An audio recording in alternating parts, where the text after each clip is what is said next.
저는 오늘 본문의 말씀을 가지고 모든 사람에게 필요한 말씀, 이런 제목으로 하나님 말씀을 전가하도록 하겠습니다. 우리 주변에 보면 극적인 위기를 만나는 경우를 종종 보게 됩니다. 어떤 한 자매님이 있었습니다. 이분은, 이 처녀는 신앙생활을 참 잘했는데 결혼을 하고 나서 신앙생활을 전혀 못하고 있었습니다. 왜냐하면 이 집안이 기독교를 극심히 싫어하는 집안이었기 때문입니다. 시어머니가, 거의 며느리가 교회 다니는 것도 싫어하고 예수 믿는 것도 싫어하고, 남편도 아내가 신앙생활하는 걸 달가워하지 않았기 때문에 교회 간다는 것이 너무나 어려웠고, 또 교회 간다는 걸 상상도 할 수 없었다는 거예요. 그런 어느 날 이 자매님이 무서운 병이 걸렸습니다. 병원에 가서 온갖 치료를 다 받았는데 소용이 없는 거예요.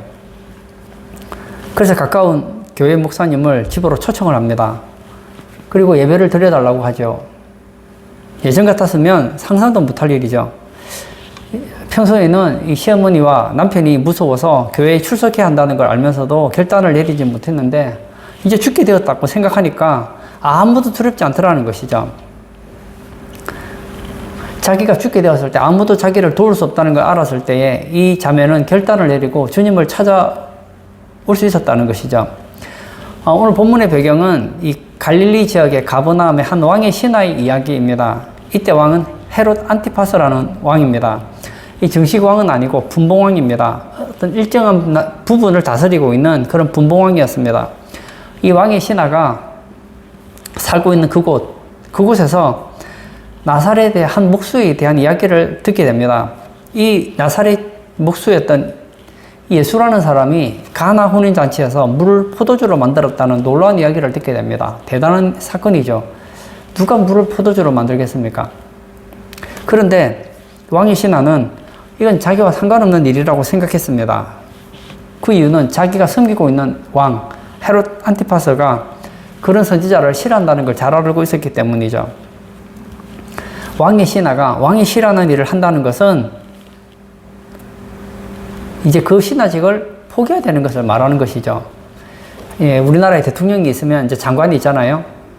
이 대통령이 싫어하는 걸 뻔히 알면서 장관이 대통령이 싫어하는 일을 계속하면 얼마 지나지 않아서 그는 참모직에서 물러나는 것, 이건 당연한 것이죠. 그런데 얼마 전에 이 가나에서 기적이 일어났을 때만 해도 뭐 그럴 수 있다. 하지만 나하고는 상관없다. 왜? 나는 왕의 신하니까. 그런 생각을 했던 이 왕의 신하의 마음이 흔들리게 된 사건이 생겼습니다. 왜냐? 그 신하의 아들이 갑자기 이상한 병에 걸려서 죽게 된 거예요. 이때 왕의 신하가 생각을 하죠. 얼마 전에 자기 고향에서 기적을 베푸신 그 예수, 물을 포도주로 만드신 분이라면 죽어가는 내 아들을 살릴 수 있겠다는 믿음이 생긴 것이죠. 그래서 그는 더 이상 망설이지 않고 예수님을 향해 달려갑니다. 그리고 아이를 고쳐달라고 간청하고 고침을 받았고 온 가족이 예수를 믿었다. 이것이 오늘 본문의 내용입니다. 우리는 주변적인 것 때문에 믿음의 결단을 내리지 못할 때가 많습니다. 앞에 자매님처럼 말이에요. 교회 가야 되는 거 알아요. 예수님 잘 믿어야 되는 건 아는데 사람 눈치 보고 먹고 사는 문제, 때로는 사람과의 관계 속에서 또 사업상의 불이익 때문에 신앙생활을 하지만 결단을 내리지 못하는 경우가 많다는 거예요. 그런데 오늘 본문에 나와 있는 이 왕의 신하처럼 극단적인 어떤 사건이 다가와서 이제는 내가 결단을 내리지 않으면 안 될 때가 찾아올 때도 있다는 거예요. 그때 내게 닥친 그 문제를 믿음과 연관시키는 것이 필요하다는 거예요. 제가 처음에 한 자매 얘기를 했죠. 이 자매님이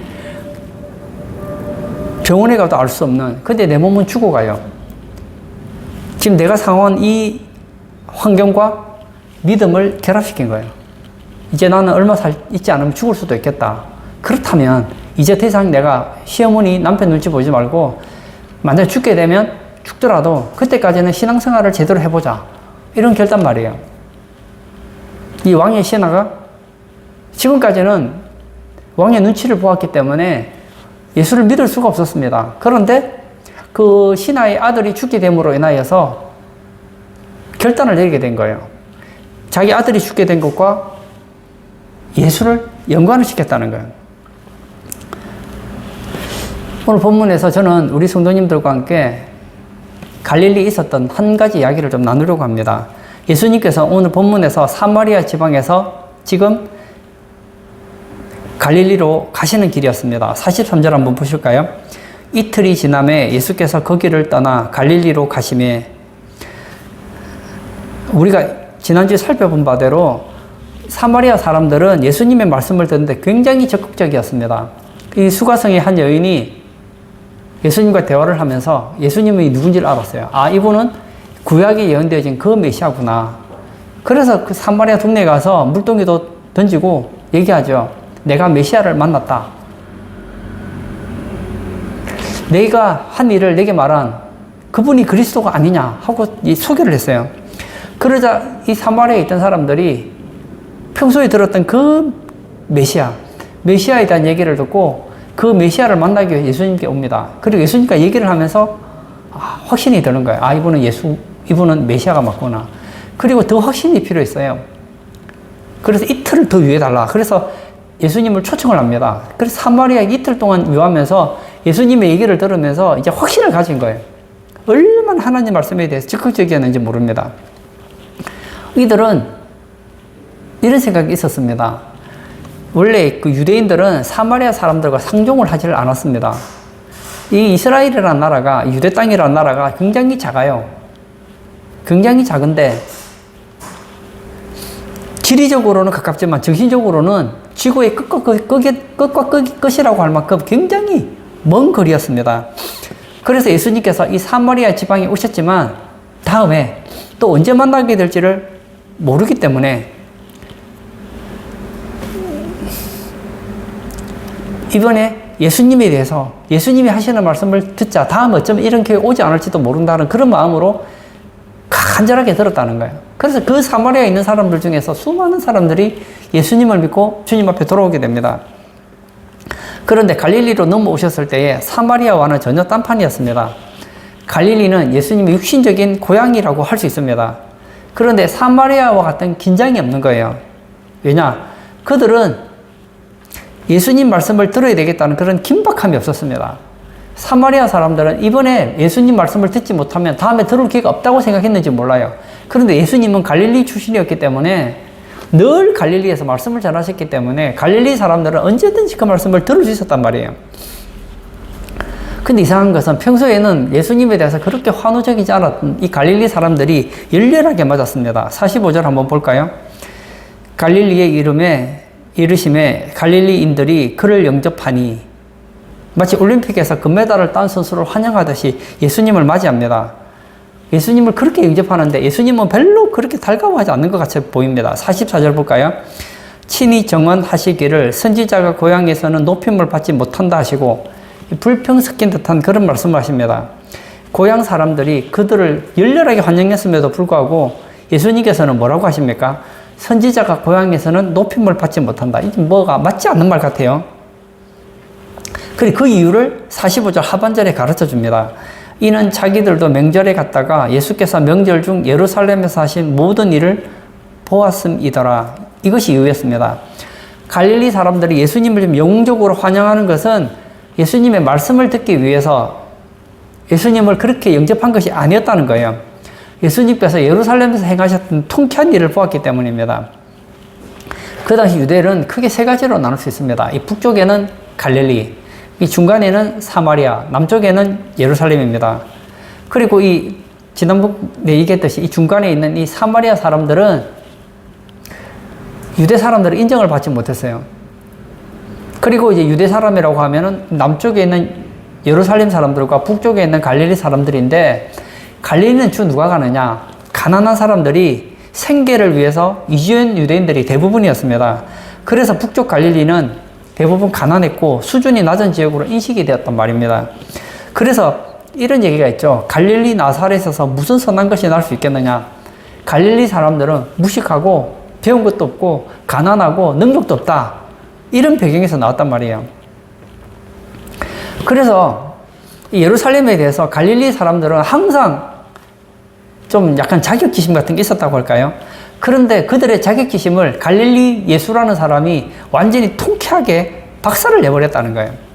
어떤 일이 있었습니까? 예수님께서 예루살렘에 가셔서 성전을 뒤집어엎은 사건이 있잖아요.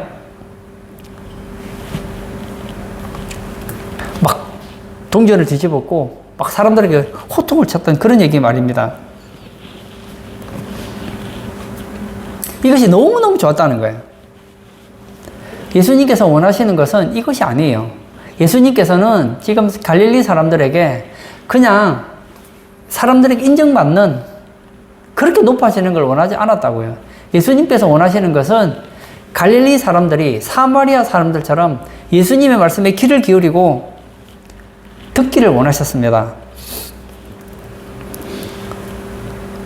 그들은 분명히 예수님을 영접하고 환영했습니다. 야, 우리 동네 예수라는 사람이 대단하네. 마치 올림픽 금메달을 따고 온 선수처럼 막 환영을 해줍니다.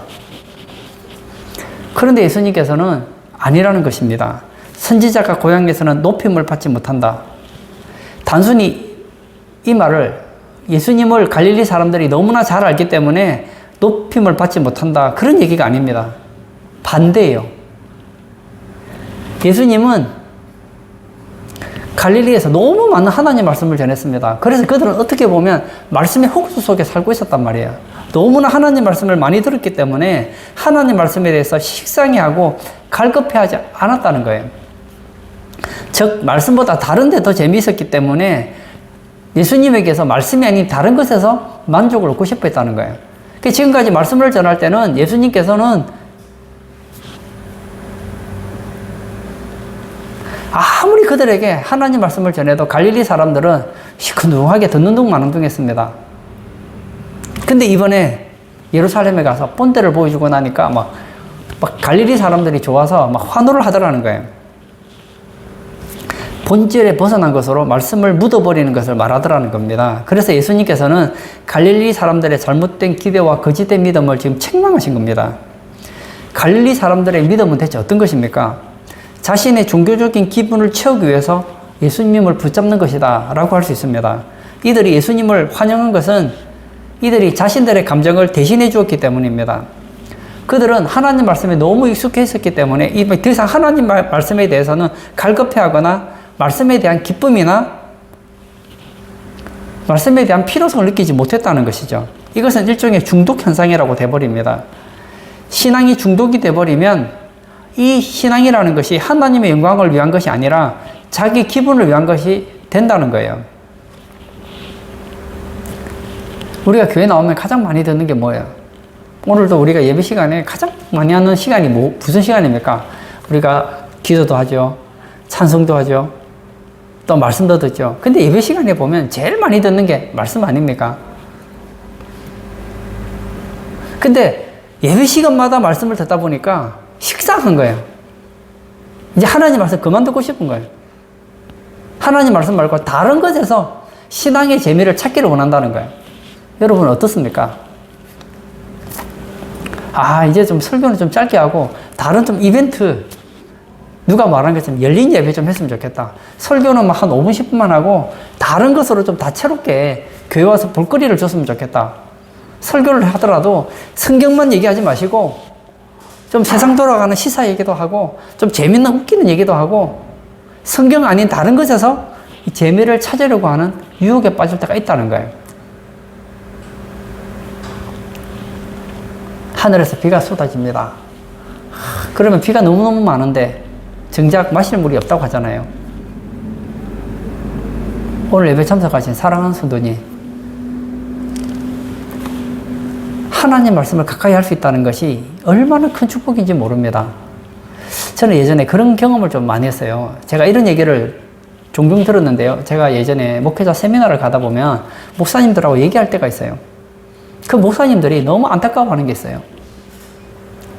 처음에 어떤 교인이 왔어요. 말씀을 들을 때 말씀의 은혜를 받아 눈물을 주룩주룩 흘린답니다. 내가 말씀의 은혜를 받았다고, 매주마다 이 말씀은 하나님이 내게 주시는 말씀 같다고 너무너무 좋아한답니다.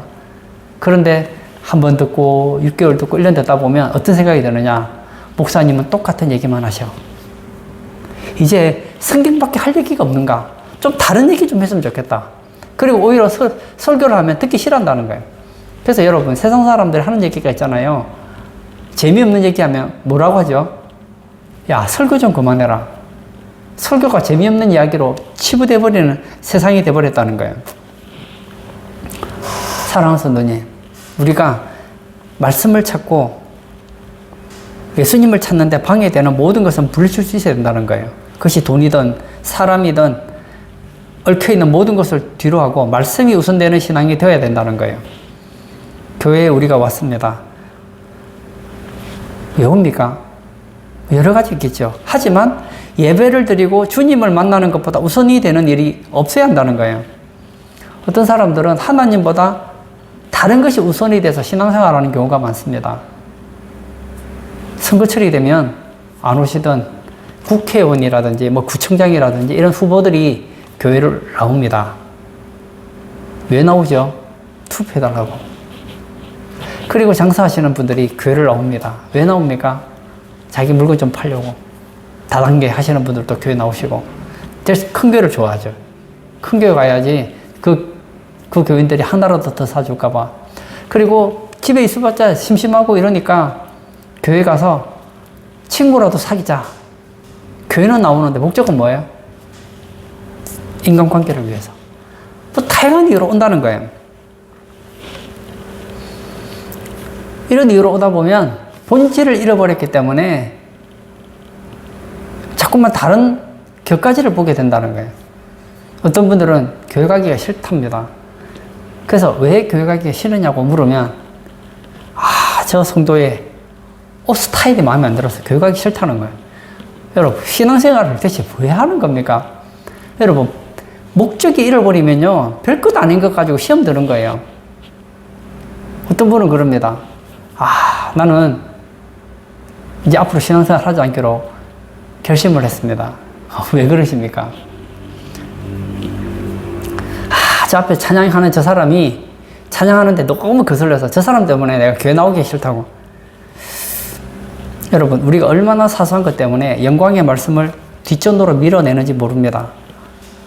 사마리아 사람들은 예수님의 이 말씀을 어쩌면 이번이 마지막일지도 모른다는 생각이 있었기 때문에 결사적으로 붙들었습니다. 우리도 이런 믿음이 필요하다는 거예요. 저는 우리 성도님들이 말씀을 들을 때 사마리아 같은 그런 마음을 가지기를 원합니다. 여러분들이 하나님 말씀을 많이 듣다 보면 어떻게 되느냐? 갈릴리 사람처럼 되기 쉬운 거예요. 예수님이 하나님 말씀 전하면 지난주에도 들었고 어제도 들었고 오전에도 들었고 오후에도 들었고 내가 마음만 먹으면 하루에도 몇 시간씩 들을 수 있는 예수님 말씀. 어제도 하나님 말씀, 오늘도 하나님 말씀, 1년 전에도 하나님 말씀, 내년에도 하나님 말씀, 언제든지 들을 수 있다고 생각하니까 이제 거의 관심이 없는 거예요. 그래서 예수님께서 말씀하는 거예요. 선지자는 고향에서 인정을 받지 못한다. 왜? 너무 익숙하기 때문입니다. 아니에요. 저는 우리 성도님들이 예수님이 이렇게 섭섭하게 하지 않기를 바랍니다. 갈릴리 사람들이 이런 모습을 하는 가운데 예수님은 굉장히 좀 섭섭함을 가지고 있습니다. 그런데 왕의 한 신하가 찾아옵니다. 그는 귀족이었습니다. 이 귀족은 예수님이 누군지를 이미 알고 있었습니다. 그렇지만 예수님께 나올 수 없는 사람이었어요. 헤롯 안티파스가 선지자들을 좋아하지 않았기 때문에 찾아갈 수가 없었던 거예요.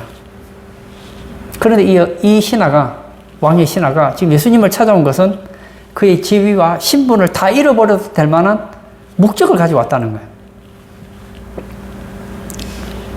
그 이유는 아들 때문입니다. 아들이 죽어가고 있었기 때문에 예수님이 살려주시지 않으면 아들이 죽을 수밖에 없었기 때문에 아들을 살려달라고 예수님께 간청을 합니다. 47절. 그가 예수께서 유대로부터 갈릴리로 오셨다는 것을 듣고 가서 청하되 내려오셔서 내 아들의 병을 고쳐주소서 하니 그가 거의 죽게 되었음이라. 뭐라고요? 신하의 아들이 있었는데 거의 죽게 되었다. 지푸라기라도 잡고 싶은 심정으로 예수님께 부탁을 합니다. 근데 예수님께서 어떤 얘기를 하십니까? 48절. 예수께서 이르시되 너희는 표적과 기사를 보지 못하면 도무지 믿지 아니하리라. 말씀을 찾지 않으면서 눈에 보이는 결과만을 찾으려고 하는 갈릴리 사람들의 잘못된 신앙을 지적하고 있는 거예요. 그러자 왕의 신하가 뭐라고 합니까? 또 간구하는 거예요. 내 아이를 죽기 전에 와달라 부탁을 합니다. 그때 예수님께서는 표적을 보여주지 않아요. 이 신하에게 어떤 기적을 행하지 않습니다. 대신에 50절 예수께서 이르시되 가라 내 아들이 살아있다 하시니 그 사람이 예수께서 하신 말씀을 믿고 가더니 아무런 표적이 없습니다. 말씀만 믿고 갔습니다. 그 집으로 가던 중에 하인을 만나서 아이가 살았으며 열이 떨어질 때가 언젠가 하고 알아보았더니 예수님이 말씀하신 바로 그 순간이라는 것을 확인하게 됩니다. 예수님께서 왕의 신하에게 보이신 반응이나 말씀만으로 병을 고치신 것은 무엇을 의미합니까? 이것은 두 가지 주님은 의도하신 것이 있다는 거예요. 하나는 그의 믿음을 달아보셨다는 거예요. 왕의 신하는 귀족입니다. 그가 귀족임에도 불구하고 예수님께서 아무런 관심을 나타내 보이지 않고 말씀만 하신 것은 그의 태도를 달아보신 것이라는 거예요. 예수님은 우리가 주님 앞에 나올 때 우리의 마음을 타하십니다. 호기심으로 왔는지 갈급한 마음으로 왔는지 의심하는 마음으로 왔는지 다 알고 있단 말이에요. 왕의 신하가 만약에 단순한 호기심으로 왔다면 예수님이 이렇게 무관심하게 반응하는 것에 대해서 발길을 돌렸을지 모릅니다. 그러나 이 왕의 신하는 달랐습니다. 그는 간절했고 예수님을 믿었기 때문에 예수님이 직접 자기 집으로 가지 않고 말씀만 하셨을지라도 될 것이라고 믿고 갔다는 거예요. 주님은 항상 이런 식으로 우리의 믿음을 달아보신다는 거예요. 우리가 주님 앞에 문제를 가지고 나아갈 때 우리는 주님 앞에 특히 기도를 가지고 많이 나아가죠. 지금 절박한 문제가 생겼습니다. 이 문제를 가지고 기도를 가지고 나아갔는데 나는 머리가 지끈지끈하고 이 문제 해결 안 되면 지금 집이 박살이 날 것 같고 더 이상 미래가 없을 것 같은 그런 문제를 가지고 주님 앞에 나가는데 주님께서는 별다른 해결책을 제시하지 않을 때가 있다는 거예요. 그냥 말씀만 하시는 거예요. 달라진 건 하나도 없어요. 말씀은 주셨는데 환경은 하나도 달라지지 않았어요. 이때가 뭐죠? 믿음이 증거받는 순간이라는 거예요. 이때 우리가 실패하지 말아야 합니다. 주님의 말씀에는 혹시라는 것이 없다는 거예요. 예수님께서 이 신하에게 아이가 살았다. 그러면 산 것이란 말입니다.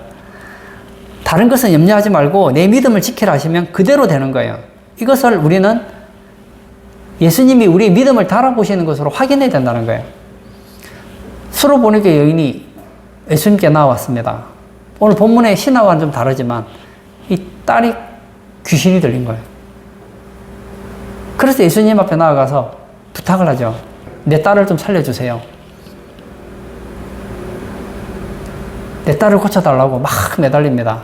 그랬더니 예수님이 들은 척도 안 하는 거예요. 얼마나 자존심 상합니까? 그래서 막 소리를 지르니까 사람들이, 제자들이 예수님께 얘기하죠. 아, 저 여자가 너무 소리 지르는데 그냥 보내시든지 뭐 응답을 해주시든지 좀 해주시면 좋겠다는 식으로 얘기를 했어요. 그때 이제 이 여자가 기대하겠죠. 아, 이제는 예수님께서 내 문제를 해결해 주시겠지. 그때 예수님께서 뭐라고 하십니까? 자녀의 떡을 취하여 개들에게 줌이 마땅치 않다. 자신을 개 취급하는 거예요. 요즘처럼 이렇게 개가 환영받는 시대는 아니잖아요. 그 당시에 아무리 개를 뭐 귀여운 개라고 하더라도 요즘하고는 시대가 다르잖아요. 왜 이럽니까? 믿음을 달아보고 있다는 거예요. 진짜 너 날 믿니? 너는 내가 어떤 조건에서도 나를 신뢰하니? 이걸 달아보신다는 거예요. 그때 여인은 어떻게 합니까? 포기합니까? 포기하지 않습니다. 왜냐? 내 딸을 고칠 수 있는 사람은 예수님밖에 없다는 걸 믿었기 때문에 더 간절하게 매달립니다. 개들도 주인의 상에서 떨어지는 부스러기로 먹고 살아갑니다. 제게 부스러기 은혜라도 주세요. 예수님께서 그렇게 살살맞게 여인을 무시하는 것 같더니 갑자기 돌변하시는 거예요. 칭찬해 주시면서 딸이 낳았다고 하는 거예요. 즉시로 딸이 낳았잖아요. 여러분, 하나님은 때때로 우리의 믿음을 달아보십니다. 우리는 알아요. 하나님은 사랑이 많다는 거 압니다. 하나님은 우리 기도 응답한다는 걸 알아요. 근데 기도를 했는데 응답을 안 해주시는 거예요. 왜 안 해주실까요? 우리의 믿음을 달아보시는 거예요. 너는 범사의 그를 인정하라. 그리하면 내 길을 지도하시리라. 하나님 인정하면 하나님께서 우리 길을 인도해 주신다는데, 지도해 주신다는데, 아무리 하나님을 의지해도 앞길은 캄캄해요. 미래의 소망이 보이지 않아요.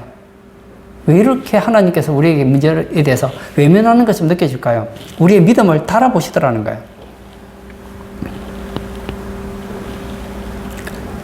오늘 본문에서 이 왕이 신하에게 바로 표적을 보여주지 않고 말씀을 주셨을 때에 그 믿음을 달아보셨을 때 이 신하는 합격합니다.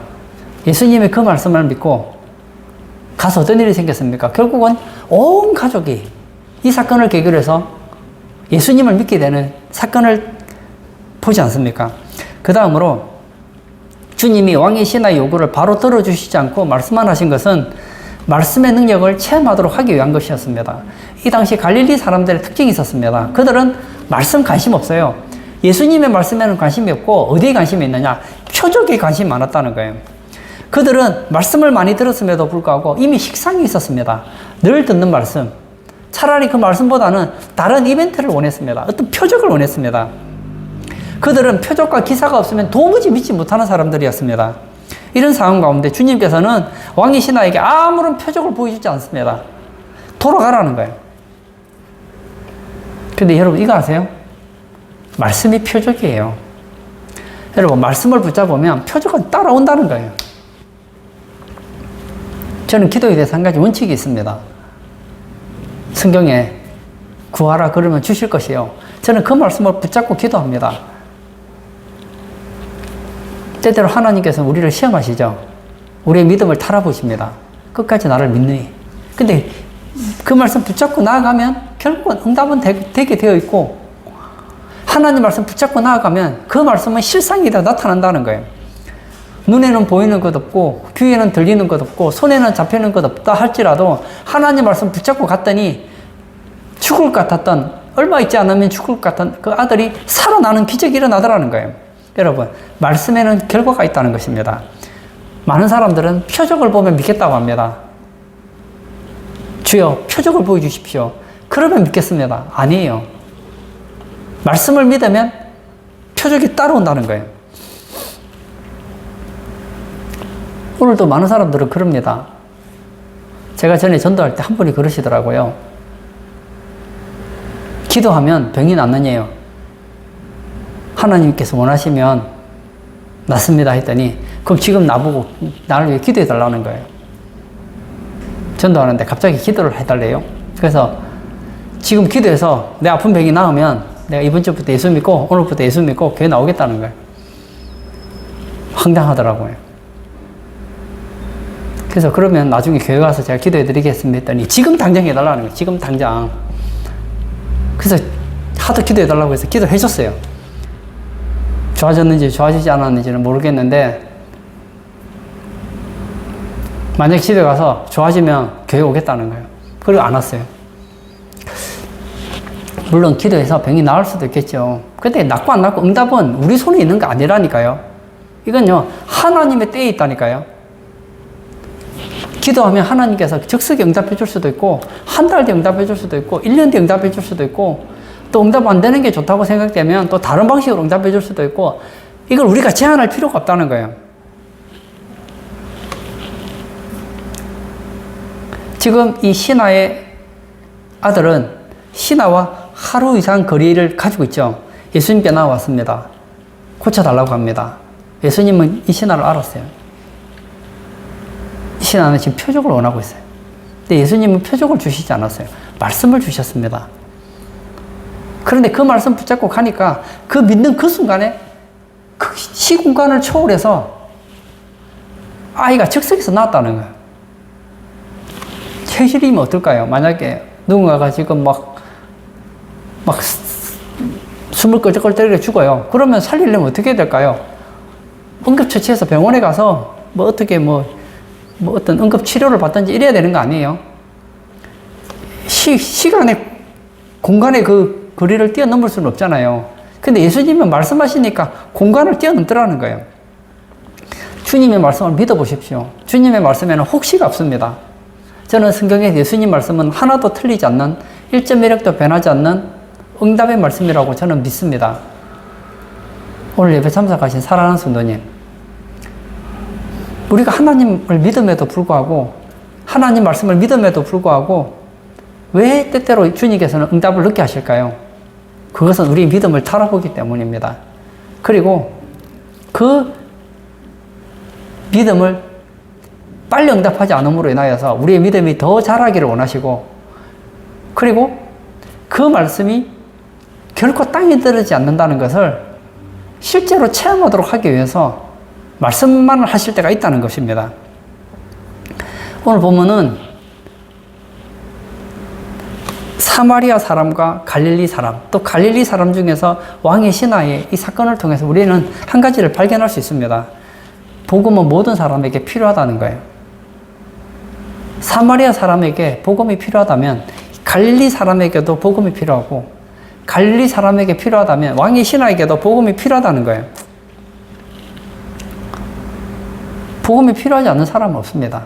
복음은 처음에 누구에게 주로 갑니까? 가난한 자에게 갑니다. 그렇다면 이 갈릴리 사람들은 다 예수 믿어야 돼요. 왜? 갈릴리에 있는 사람들 대부분 다 가난한 사람들이기 때문에. 그런데 그들은 가난함에도 불구하고 복음을 받아들이지를 않습니다. 여러분, 물질적인 가난한 것이 꼭 심령의 가난함으로 나아가지는 않습니다. 거기에 반하여서 왕의 신하는 부자였습니다. 그러나 그는 가난한 자였어요. 왜 가난할 수 있었을까요? 그의 아들 때문입니다. 사랑하는 성도님, 일반적으로는 형편이 어려운 사람이 심령이 가난한 경우가 많습니다. 그러나 꼭 그렇지는 않아요. 오늘 본문처럼 왕의 신하는 경제적으로 넉넉하고 환경적으로는 부족한 것이 없는 사람이었지만 그의 아들의 그 질병 때문에, 아들이 죽어가는 그 사건 때문에 심령이 가난해질 수 있다는 거예요. 저는 오늘 본문에 나와 있는 이 사건을 우리 성도님들도 적용하기를 바랍니다. 여러분에게 있는 그 문제를 가지고 하나님 앞에 불평할 것이 아니라 여러분이 해결하지 못하는 그 문제 때문에 그 문제를 여러분의 믿음과 한번 결부를 시켜서 이것이 여러분을 가난한 마음으로 만드시기를 바란다는 거예요. 왕의 신하는 예수님께 나아갈 마음이 전혀 없었다니까요. 그에게는 가난한 마음이 전혀 없었어요. 그런데 그의 아들이 죽게 되었을 때 그 사건을 계기로 그의 마음이 가난해진 거예요. 여러분에게 문제가 있으십니까? 그런데 그 문제 때문에 낙심하고 좌절하고 하나님을 불평한다면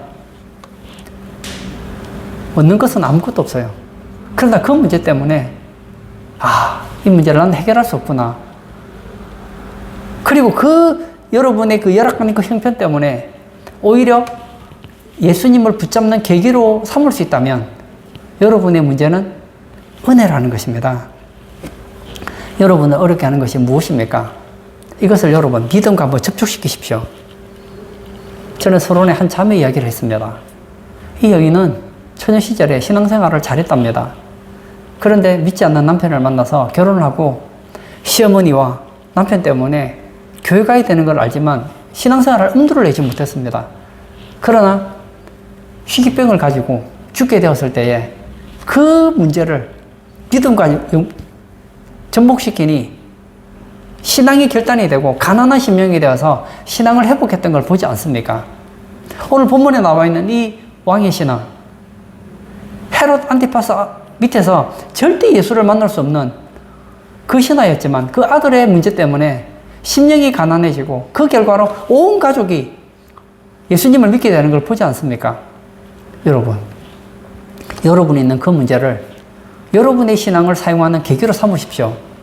여러분의 그 문제를 여러분의 신앙이 뜨거워지게 만드는 불쏘시개를 만들자는 거예요. 예수님께서는 말씀하셨습니다. 선지자는 고향에서 인정을 받지 못한다. 선지자는 고향에서 높임을 받지 못한다. 왜냐하면 너무나 익숙하기 때문에 언제든지 하나님 말씀을 들을 수 있기에, 언제든지 선지자 얘기를 들을 수 있기에 그 가치를 모른다는 거예요. 그러나 사마리아인들은 달랐습니다.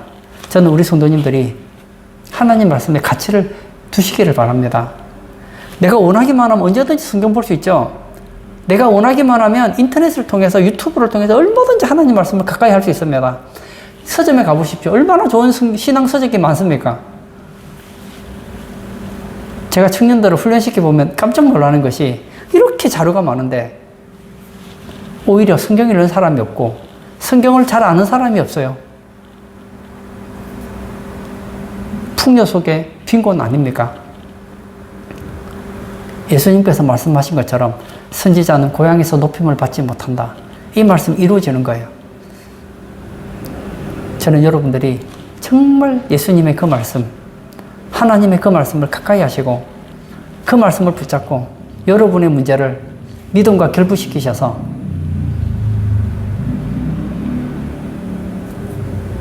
하나님의 또 혼란 역사를 날마다 경험하며 그 문제로 인하여서 여러분의 믿음이 자라나고 하나님과 더욱더 친밀한 그런 우리 성도님 되시기를 주의 이름으로 축복합니다. 아멘. 이 시간 한번 같이 기도하기를 원합니다. 저는 왕의 신화를 보면서 이런 생각이 들었습니다. 만약 그의 아들이 병들지 않았더라면 아마 왕의 신하는 그리고 그의 가족들은 어쩌면 평생 예수 믿지 않았을지도 모릅니다. 그런데 그 문제를 가지고 이 신하는 아들이 죽어가는 문제를 그냥 아들이 죽어가는 문제로 보지 않았어요. 이것과 예수님과 결부를 시켰다는 거예요. 여러분의 문제가 있으십니까? 여러분의 그 문제를 하나님과 접목을 시키십시오. 신앙과 접목을 시키십시오. 그래서 하나님의 살아계심을 경험하고 하나님을 더 사랑하고 여러분의 신앙이 더욱더 자라나는 그런 복된 성도 되게 해달라고 우리 기도하시고 자유롭게 개인 기도하도록 하겠습니다.